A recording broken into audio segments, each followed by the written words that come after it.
कुछ संस्थानों में भी ओबीसी का आरक्षण नहीं लागू था, वहाँ माननीय प्रधानमंत्री आदरणीय नरेंद्र मोदी जी ने लागू किया। जहाँ लागू था, जहाँ सीट नहीं भरी जाती थी, उसको तत्परता के साथ उस सीट को भरा गया और ये कह रहे हैं कि आरक्षण खत्म हो जाएगा।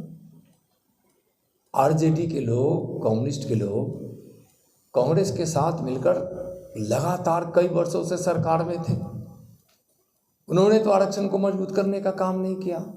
इनकी साजिश है इंडी गठबंधन, घमंडिया गठबंधन के लोगों को कि ओबीसी के आरक्षण में हम धर्म के आधार पर मुसलमानों को आरक्षण देकर हम उनको खुश करें, उसकी साजिश यह है।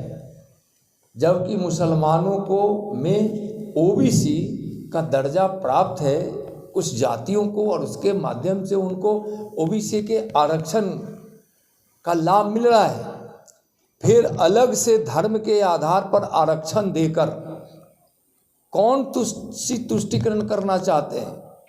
यह वही तुष्टिकरण है ना कि एक भूल जब तुष्टिकरण की आज़ादी की लड़ाई में समाहित हुआ तो परिणाम आया देश के बंटवारे का। आज़ादी से पहले ही भारत का टुकड़ा हो गया, भारत माँ का बंटवारा हो गया, फट गया हमारी माँ का अंचल। और फिर वही साजिश हो रही, तुष्टिकरण की रोटी सेक कर कुछ मतदाताओं को खुश करने की यह जो बड़ी साजिश है, यह नाकाम होगा। उनकी साजिश नहीं होगी।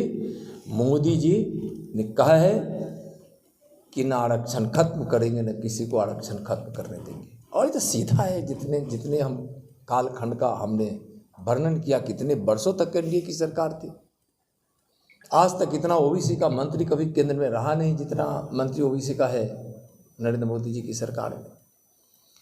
दूसरा, कि लोगों को विकास से मतलब नहीं है। आज 400 पार करने की गारंटी क्यों है? वह इसलिए है कि माननीय प्रधानमंत्री आदरणीय नरेंद्र मोदी जी के भगीरथ प्रयास के कारण विकास की गंगा घर घर, गांव गांव, शहर शहर, गली गली, जन जन तक पहुंचा है। आप देख रहे हैं बिहार 24 न्यूज।